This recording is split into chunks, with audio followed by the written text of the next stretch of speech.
Right ఇక details చూద్దాం. రేపు జరిగే కడప జెడ్పీ చైర్మన్ ఎన్నికపై సర్వత్రా ఉత్కంఠ నెలకొంది. వైసీ జెడ్పీటీసీలకు రేట్ ఫిక్స్ చేసినట్లుగా తెలిసింది. ఒక్కొక్క జెడ్పీటీసీకి భారీ మొత్తంలోనే డబ్బును వైసీపీ నేతల నుంచి ముట్టినట్లుగా సమాచారం. ఎన్ని కోట్లైనా భరించి రాజుపాలెం జెడ్పీటీసీని చైర్మన్ చేసుకుంటామని వైసీపీ నేతలు అంటున్నారు. చివరికి ఒక్కొక్క జెడ్పీటీసీకి 13,50,000 రూపాయలు ఇచ్చేలా ఒప్పందాన్ని కుదుర్చుకున్నారు. ఇప్పటికే హైదరాబాద్ క్యాంప్ నుంచి కడపకు వైసీపీ జెడ్పీటీసీల బృందం బయలుదేరింది. జిల్లా పరిషత్లో సంపూర్ణ మెజారిటీ కలిగి ఉన్న వైసీపీ జెడ్పీటీసీలు చేజారకుండా విప్ జారీ చేసింది. మరోవైపు ఎన్నికలు వాయిదా వేయాలంటూ టీడీపీ జెడ్పీటీసీ కోర్టును ఆశ్రయించారు.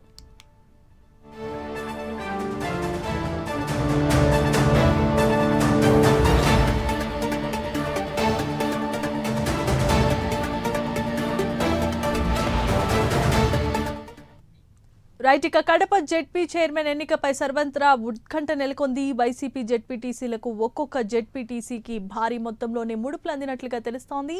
ఇదే అంశానికి సంబంధించి మరిన్ని అప్డేట్స్ అందించడానికి కడప నుండి మా కరెస్పాండెంట్ సుధీర్ ఫోన్ ద్వారా సిద్ధంగా ఉన్నారు. సుధీర్, చెప్పండి. Good afternoon Jemimah. ముఖ్యంగా చూసుకుంటే రేపు జరిగేటటువంటి జెడ్పీ చైర్మన్ ఎన్నిక పైన అయితే కనుక సర్వత్రా ఉత్కంఠ అయిందని చెప్పుకోవచ్చు. అయితే ముఖ్యంగా చూసుకుంటే కనుక వైసీపీ సొంత జెడ్పీటీసీలకే ముఖ్యంగా చూసుకుంటే కనుక ఇక్కడ రేటు కూడా ఫిక్స్ చేసినట్టు ప్రాథమికంగా సమాచారం ఉంది. అయితే ప్రస్తుతం ఒక్కొక్క జెడ్పీటీసీని చూసుకుంటే కనుక భారీ మొత్తంలో కూడా వైసీపీ నేతల నుండి కూడా అటు పెద్ద మొత్తంలో కూడా డబ్బు అందినట్టు కూడా ప్రాథమిక సమాచారం ఉంది. అయితే ముఖ్యంగా చూసుకుంటే ఏదైతే మొదటిగా కుదుర్చుకున్న ఒప్పందం ప్రకారం కూడా దాదాపుగా ఒక్కొక్క జెడ్పీటీసీకి కూడా 13,50,000 రూపాయలు ఇచ్చేట్టు కూడా ఒప్పందం కుదుర్చుకున్నారు. అయితే ఈ నేపథ్యంలో కూడా ఇప్పటికే ఒక్కొక్క జెడ్పీటీసీకి కూడా 5,00,000 రూపాయలు కూడా అడ్వాన్స్ కింద చెల్లించారని ప్రాథమికంగా మనకు సమాచారం అయితే ఉందని చెప్పుకోవచ్చు. అయితే మరోపక్క చూసుకుంటే కనుక ముఖ్యంగా ఇప్పటికే అనుకున్న దాని ప్రకారం అటు మనం చూసుకుంటే కనుక 2 రోజుల కింద కూడా వైఎస్ జగన్మోహన్ రెడ్డి సమక్షంలో కూడా జెడ్పీటీసీలకు మీటింగ్ జరిగింది. దాంట్లో కూడా బ్రహ్మంగారి మఠం మండలానికి సంబంధించినటువంటి వ్యక్తికి కూడా చైర్మన్ పదవి ఇవ్వాలని చెప్పారు. అయితే ఈ నేపథ్యంలో ఇక్కడ 3 నియోజకవర్గాలకు సంబంధించినటువంటి మాజీ ఎమ్మెల్యే కూడా పూర్తిస్థాయిలో కూడా తమ నియోజకవర్గానికి చెందినటువంటి అభ్యర్థికి చైర్మన్ పదవి ఇవ్వాలని చెప్పి ఇక్కడ పోటాపోటీ పడుతున్న పరిస్థితి అయితే ఉంది.